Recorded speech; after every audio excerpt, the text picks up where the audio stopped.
Hello दोस्तों, आज हम बात करने वाले हैं जो प्राचीन समय में जो राजा महाराजाओं के पास जो अस्त्र शस्त्र हुआ करते थे। और लेकिन कभी कभी जब दुश्मनों का जो बाहरी अटैक होता था, बाहरी आक्रमण होता था, तो उस समय जो देश की हमारी जो साधारण जो जनता है, आम जनता जो है, वो भी किसी न किसी रूप में अपना योगदान अपने राज्य के लिए, अपने देश के लिए देती थी, अपने धर्म की रक्षा के लिए देती थी। लेकिन जो आम जनता होती थी, उनके पास में उनको अस्त्र शस्त्र रखने का अधिकार नहीं हुआ करता था। उनको अस्त्र शस्त्र रखना होता था। तो इस तरह के जो अस्त्र शस्त्र होते थे, जो कि उनके जो दैनिक जीवन में उनके उपयोग में लिए जाते थे, जैसे कि आप ये देख रहे हैं कुल्हाड़ी। ये अलग अलग तरह की कुल्हाड़ियाँ हैं, लोग अलग अलग तरह की कुल्हाड़ियाँ रखते थे। और कुल्हाड़ी का ही एक रूप परशु भी है, जिसको भगवान परशुराम के हाथ में आपने देखा होगा। परशु भी उसको कहा जाता है, कुल्हाड़ी भी कहा जाता है। वो एक तरह की कुल्हाड़ी होती है, कुल्हाड़ी की एक वैरायटी होती है, जिसके आगे से थोड़ा सा ये जो आप देख रहे हैं, इसमें ये जो लकड़ी काटने की कुल्हाड़ी है।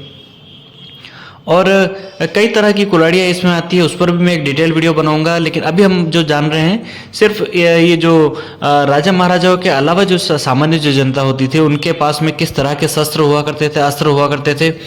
तो ये देखिए, ये कुल्हाड़ी जो है, ये प्रत्येक घर में मिलती थी, चाहे वो किसी भी समाज से हो, किसी भी जाति का हो, किसी भी पंथ को मानने वाला हो। कुल्हाड़ी और इस तरह के जो अस्त्र शस्त्र हैं, वो उनके पास में सामान्य तौर पे मिल जाते थे। लेकिन इसके अलावा जो जंगलों में जो शिकार करने वाले जो आदिवासी बंधु हैं, उनके पास में सामान्यतः उनके पास तीर धनुष हुआ करते थे। और तीर धनुष आपने जरूर देखा होगा कि हल्दीघाटी युद्ध में जो भीलों की जो सेना थी, जिनके नेतृत्व करने वाले थे भीलू राणा। भीलू राणा, उनको उपाधि दी गई है भीलू राणा, यानी कि भीलों के जो राजा हैं, उनको भीलू राणा कहा जाता है। उनका नाम है राणा पुंजा। उनके नेतृत्व में जितने भी भीलों ने महाराणा प्रताप का साथ दिया था, उनके सभी के पास में तीर कमान थे।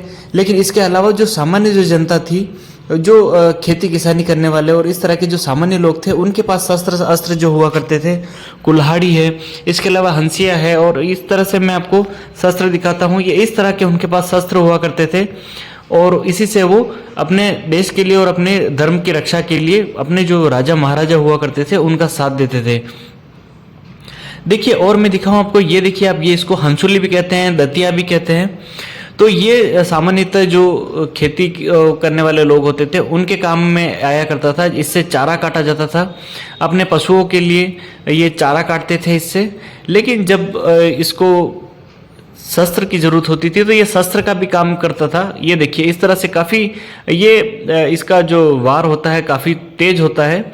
और इसकी जो धार है, बिल्कुल तलवार की तरह धार होती है। ये काफ़ी पुराना हो चुका है, जंग लग चुका है और धीरे धीरे भी टूटने भी लगा है। इसका रिस्टोरेशन करेंगे हम, लेकिन उसके लिए मैं अलग से वीडियो बनाऊंगा आपको दिखा के। अभी हम सिर्फ इसकी जानकारी, सामान्य जानकारी में दे रहा हूँ। इसके अलावा इसी का एक बड़ा रूप होता है, जिसको कूट भी कहा जाता है। ये अपने ये जब माता का, जब हम नवरात्रि के अंदर जब माता का जो श्रृंगार होता है, माता जी की जो मूर्ति तस्वीर होती है, उनमें आपने इस तरह का एक अस्त्र जरूर देखा होगा, इस तरह का शस्त्र जरूर देखा होगा, जिसको कि अर्धचंद्रहास कहते हैं। अर्धचंद्रहास खड्ग जिसका नाम होता है, वो उस तरह का, ये उसी का एक रूप है ये।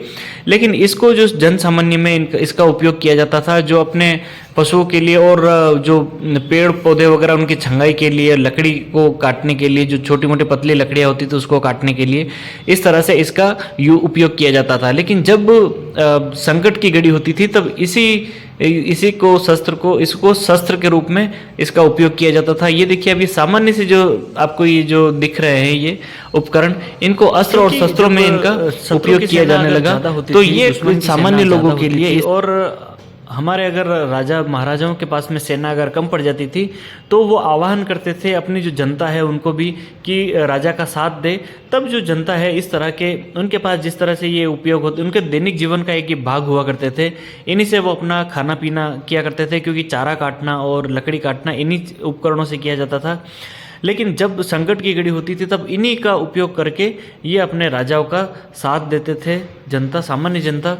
और इन्हीं से अपना जो भरण पोषण करने के अलावा इन्हीं को शस्त्रों के रूप में उपयोग किया जाता था, और अपने देश और धर्म के लिए रक्षा में इनको उपयोग किया जाता था। दोस्तों, उम्मीद करता हूँ आज की जो जानकारी थी आपको अच्छी लगी होगी। अच्छी लगी तो आप जरूर वीडियो को लाइक करें, कमेंट कर सकते हैं अगर कुछ पूछना चाहें, और चैनल को जरूर सब्सक्राइब कर लीजिए, जिससे मैं इस तरह के इंफॉर्मेटिव जो वीडियो आपको अपलोड करता हूँ, उसकी जानकारी आपको मिल जाया करे।